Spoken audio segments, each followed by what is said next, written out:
Hi, how are you? I hope you've been very well. This week I wanted to do something fun. I figured since my hair isn't red anymore, I can do looks that would have normally clashed with my hair coloring, and now they don't clash. So I've taken out my Inglot palette. This is a palette that I made from scratch.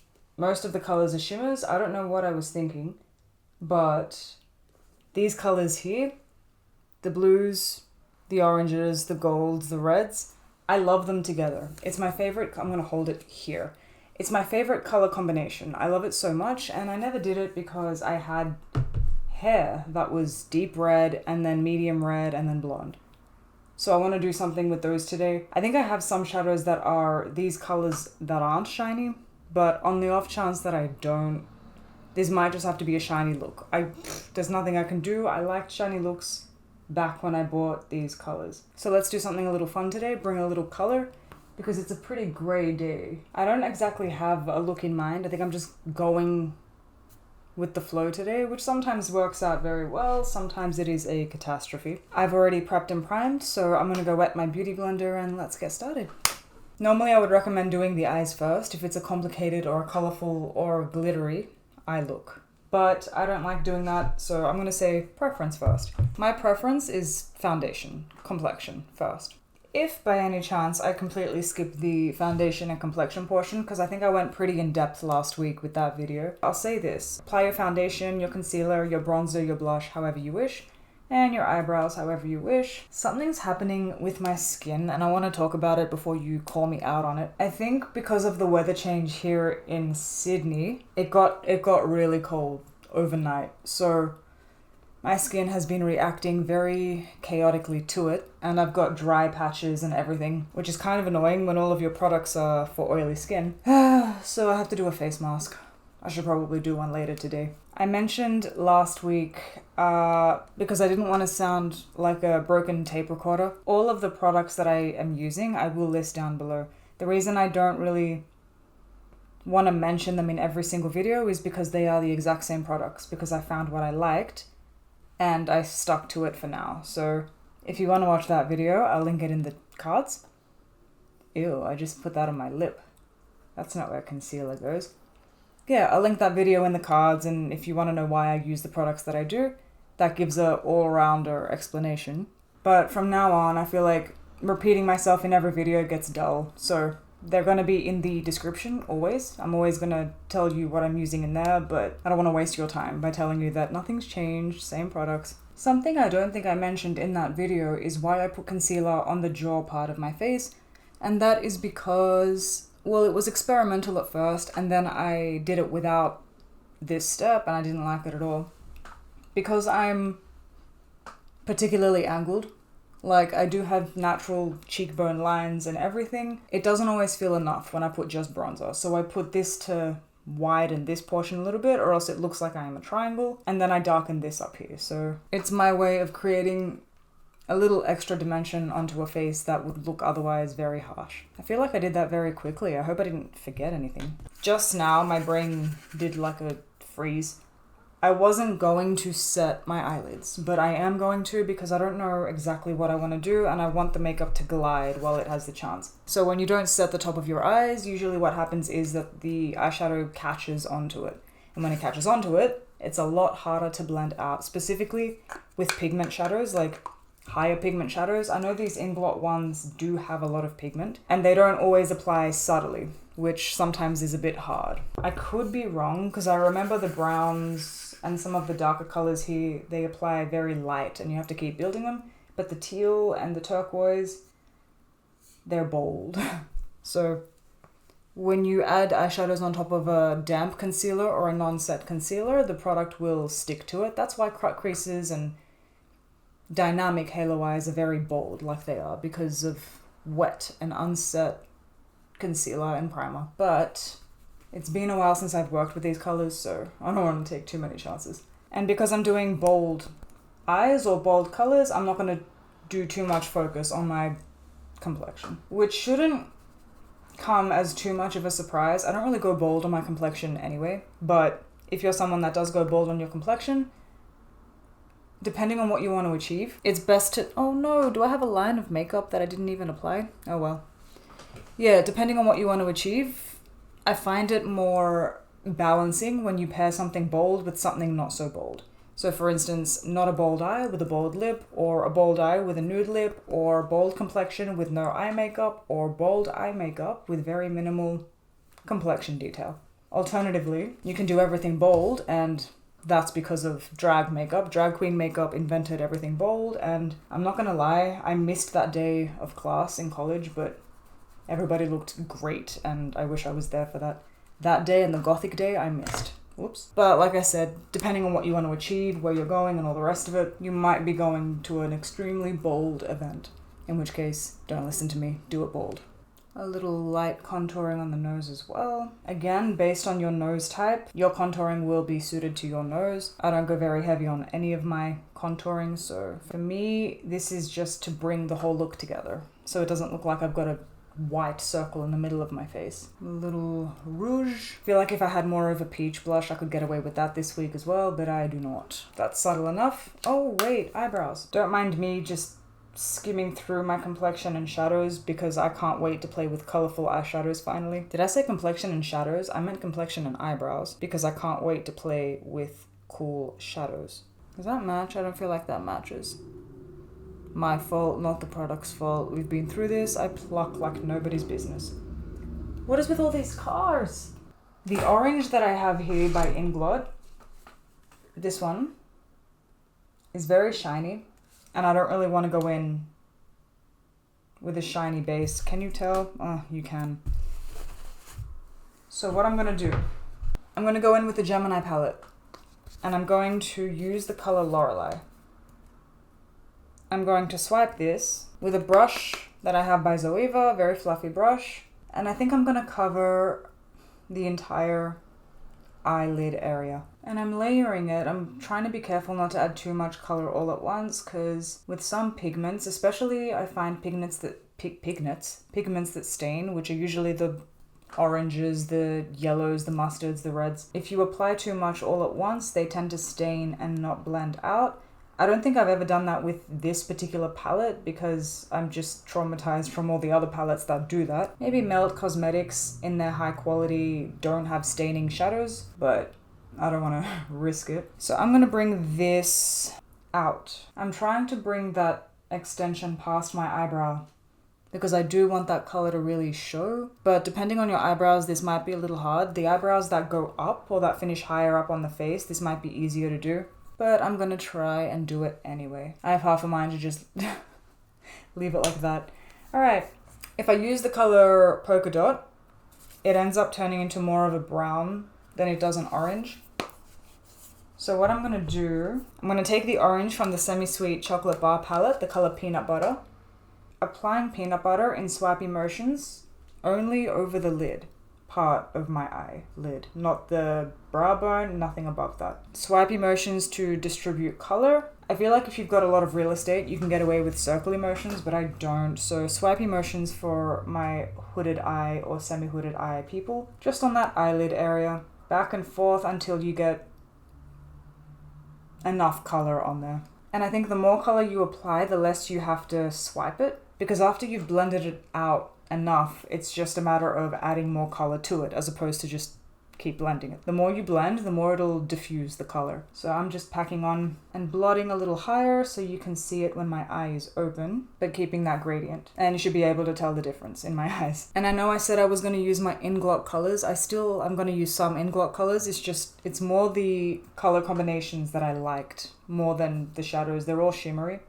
Again, I don't know why I did it. It was years ago. I was still learning makeup and I decided that these colors were everything. Which, don't get me wrong, they are. It's just I'm not a shimmery girly. Well, not all the time. Alright, with peanut butter, I haven't dragged it out as far as I dragged out Lorelei, but I am still pulling it out a little bit. So it's not so much a circle shape on top of the eyelid. I do drag it out, just not as much.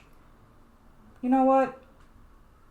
I'll drag it out as much. That should look nice and sunsetty. Let me just pack on a little more down here. I'm just testing colors. So I wanted a deep red, but This color is from Ben Nye and this one is from Inglot. They're numbered. They don't really have letters. I'm not going to go with either of them because they're more brown. Oops. I'm going to use Enfuego from the Naked palette. Take a flat brush, tap out all of that excess because we don't want fallout, and very close to the lid, I want to just test the waters here because I don't know how these are going to apply after so long. Very close to the lid, apply that color, and I am blotting it down, but I'm blotting and swiping slightly. So blot, drag,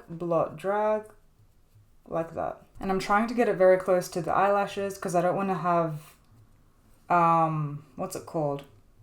Negative space between this red and looking orange underneath it and then hitting my eyelashes. And I'm dragging that out, sort of like a phantom wing, but not too dramatic.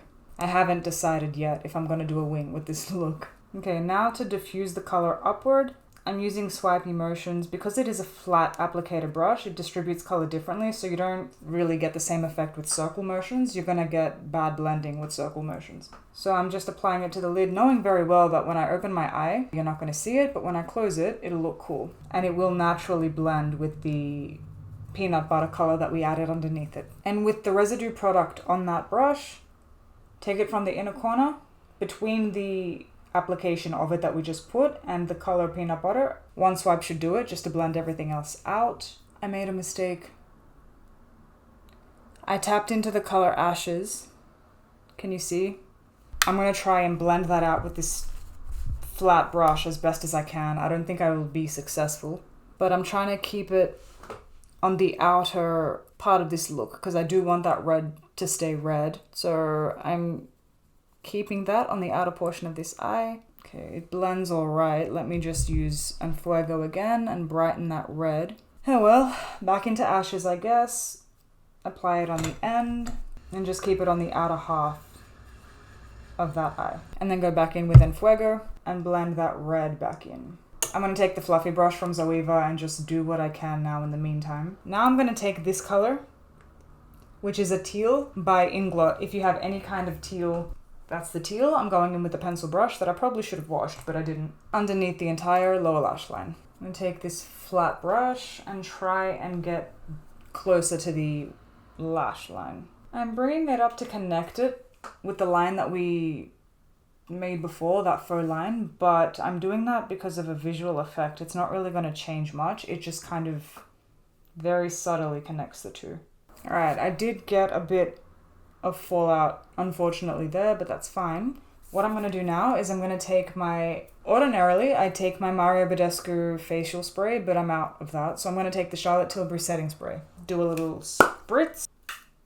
And going into this sparkly, shiny turquoise color. Really loading that brush up with it. And I'm just tapping because glitters always scare me when they're close to the eye, and I don't want to swipe them and then let the wind and gravity destroy my eyeball.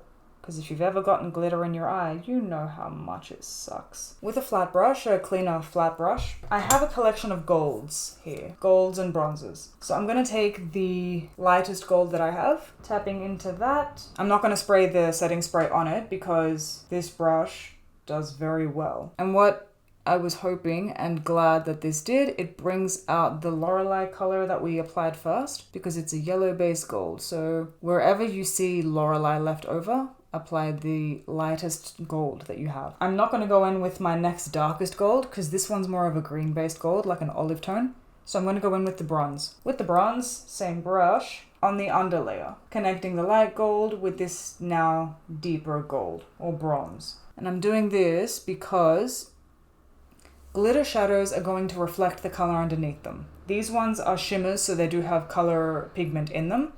But putting them on top of other shadows, it creates an additional layer, which makes it look like a more seamless blend. Then I'm going to do a blend of the orange and the red shimmers that I have. Again, I told you, these are all shimmers. Dabbing into that orange and that red, and tapping that on top of that lowest layer. This will hopefully hide a lot of that purple that we accidentally put in. Alright, I'm going to try and do a graphic eye as best as I can with a brown liner.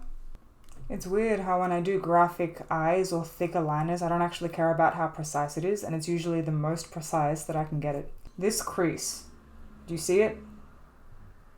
There? we're going to draw this line above it. Because if we do it any lower, you will not be able to see it. And it's going to be embarrassing for all of us. Okay, I'm following the natural crease that I have, but I am going a bit above it.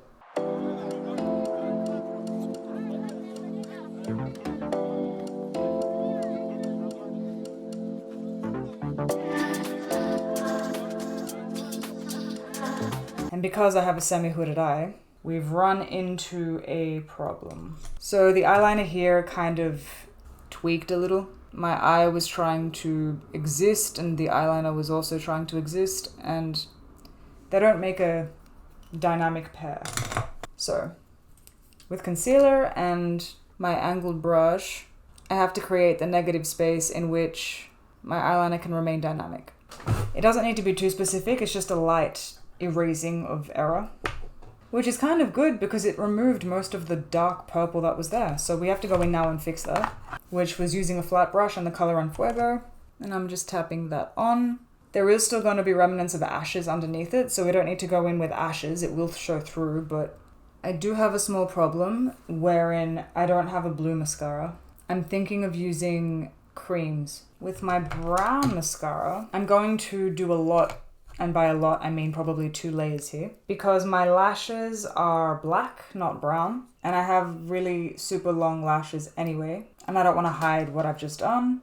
I don't have any disposable spoolies. So I'm going to go into my cream palette with my brush. Where is it? And I'm just going to have to wash this spoolie afterwards. What this is going to do is, it's not really going to show me my lashes, but it is going to hide the darkness from my lashes and make them bluer. If you have a blue mascara, that would be great, but I do not. Would I recommend using creams as mascaras? Absolutely not, but I also know how to remove makeup without it getting in my eyes, and I'm gonna be taking it off without going out anywhere, so. And with the flat brush that I went in with before and that really sparkly turquoise color, I'm going to shade underneath that line just to keep that connection from the lower lash line up. And for the inside, I'm going to use that gold again from before, the light gold that I have, with a pencil brush, and just brighten up that inside.